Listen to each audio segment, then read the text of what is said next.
Working with slides அப்படிங்கிற இந்த tutorial வீடியோவில் நம்ம என்ன பார்க்க போகிறோம் அப்படின்னு பார்த்திங்கன்னா ஒரு பவர் பாயிண்டில் எப்படி ஒரு ஸ்லைடை ஆட் பண்ணுறது, எப்படி காப்பி பேஸ்ட் பண்ணுறது, அதே மாதிரி எப்படி எக்ஸிஸ்டிங் அதே டிசைனோட ஒரு ஸ்லைடை டூப்ளிகேட் பண்ணுறது, அப்புறம் எப்படி ரீஅரேஞ்ச் பண்ணுறது, எப்படி ஒரு ஸ்லைடை டெலீட் பண்ணுறது.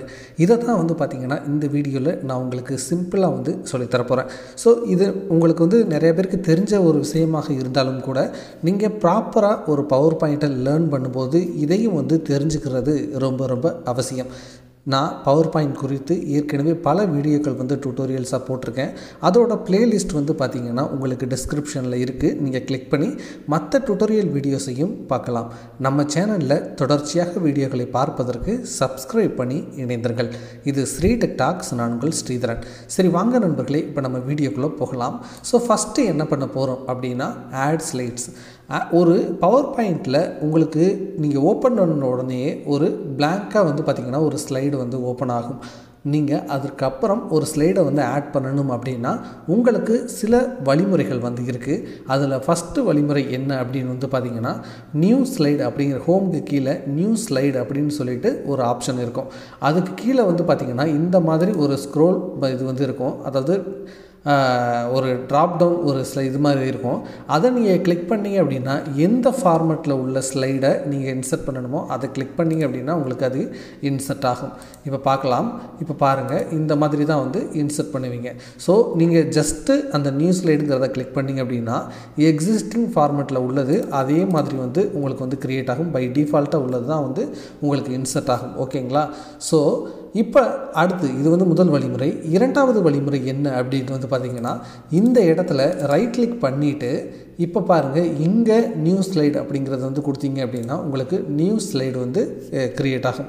அதே மாதிரி இதில் உள்ள ஒரு விஷயம் என்னென்னா நீங்கள் எந்த ஸ்லைடை கிளிக் பண்ணிவிட்டு நீங்கள் நியூ ஸ்லைடு கொடுக்குறீங்களோ அதற்கு கீழே தான் பார்த்திங்கன்னா ஒரு நியூ ஸ்லைடு ஆட் ஆகும்.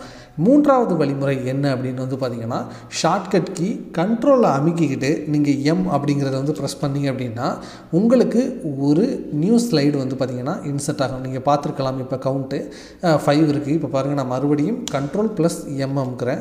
பார்த்திங்கன்னா இப்போ புதுசாக இன்சர்ட் ஆகிட்டே இருக்குது. ஓகேங்களா? ஸோ 3 வழிமுறைகளை பயன்படுத்தி நீங்கள் ஒரு ஸ்லைடை இன்சர்ட் பண்ணலாம்.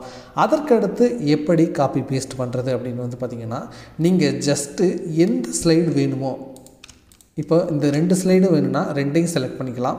ஸோ 2-3 ஸ்லைடு மல்டிபிள் ஸ்லைடை செலக்ட் பண்ணுறதுக்கு நீங்கள் என்ன பண்ணணும் அப்படின்னா ஒரு ஸ்லைடை செலக்ட் பண்ணிவிட்டு கண்ட்ரோலை உங்களுடைய கீபோர்டில் ப்ரெஸ் பண்ணிவிட்டு நீங்கள் அதுக்கப்புறம் எத்தனை ஸ்லைடை கிளிக் பண்ணாலும் அது அத்தனையுமே செலக்ட் ஆகும்.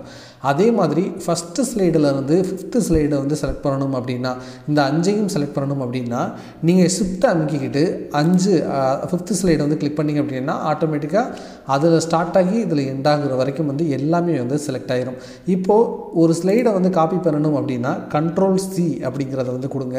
அதையே அப்படியே பேஸ்ட் பண்ணணும் அப்படின்னா கண்ட்ரோல் வி அப்படிங்கிறத கொடுங்க. கண்ட்ரோல் வி கொடுத்தீங்க அப்படின்னா எந்த இடத்துல பேஸ்ட் பண்ணணுமோ, இப்போ நீங்கள் இந்த இடத்துல செலக்ட் பண்ணிவிட்டு கண்ட்ரோல் வி கொடுத்தீங்க அப்படின்னா அதற்கு அடுத்த இடத்துல பேஸ்ட் ஆகிரும். ஸோ இந்த மாதிரி நீங்கள் பேஸ்ட் பண்ண முடியும்.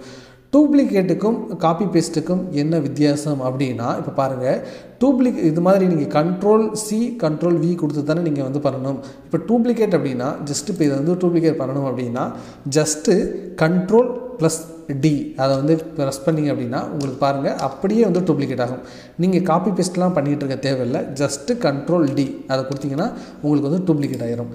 இல்லை அப்படின்னா நீங்கள் எந்த ஸ்லைடை டூப்ளிகேட் பண்ணணுமோ அந்த ஸ்லைடை கிளிக் பண்ணி ரைட் கிளிக் பண்ணிங்க அப்படின்னா உங்களுக்கு டூப்ளிகேட் ஸ்லைடு அப்படின்னு சொல்லிட்டு ஒரு ஆப்ஷன் இருக்கும். இதை நீங்கள் கிளிக் பண்ணலாம். ஓகேங்களா? இப்படி தான் நீங்கள் டூப்ளிகேட் பண்ணணும். சரி, ரொம்ப முக்கியமான ஒரு விஷயம் என்னென்னா ரீஅரேஞ்ச் பண்ணுறது. ரீஅரேஞ்ச் பண்ணுறதுனா என்ன மீனிங்னா நீங்கள் ஒரு விதமாக ஸ்லைட்ஸ் க்ரியேட் பண்ணிடுவீங்க. அதற்கு அப்புறமா ஒரு ஸ்லைடை மேலே கொண்டு போவீங்க, ஒரு ஸ்லைடை கீழே கொண்டு போவீங்க இல்லையா?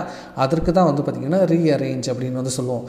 இப்போது இந்த ஸ்லைடை இப்போ 13ல் இருக்க 13வது இடத்துல இருக்கக்கூடிய இந்த ஸ்லைடை நீங்கள் ரீஅரேஞ்ச் பண்ணி இந்த இடத்துக்கு கொண்டு போகணும் அப்படின்னா ஜஸ்ட் இதை கிளிக் பண்ணுங்கள். அப்படியே உங்களுடைய மவுஸில் நீங்கள் அந்த இதை கிளிக் பண்ணிக்கிட்டே ஜஸ்ட் இப்படி ஹோவர் பண்ணிங்க அப்படின்னா எந்த இடத்துல போகணுமோ அந்த இடத்துல கொண்டு விட்டிங்கன்னா அது மூவ் ஆகிரும். பார்த்தீங்கன்னா உங்களுக்கு தெரியும்.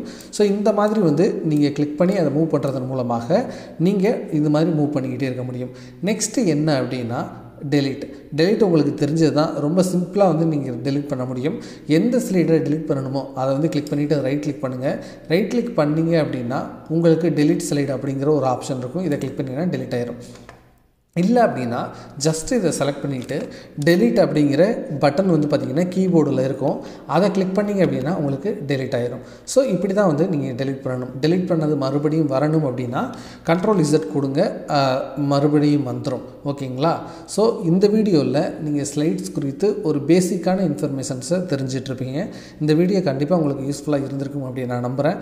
நம்ம டுட்டோரியலில் இருக்கக்கூடிய மற்ற வீடியோஸையும் வந்து கிளிக் பண்ணி வாட்ச் பண்ணுங்கள். உங்களுடைய நாலேஜை வளர்த்துக்கங்க. இது ஸ்ரீ டெக் டாக்ஸ். நான் உங்கள் ஸ்ரீதரன். வணக்கம்.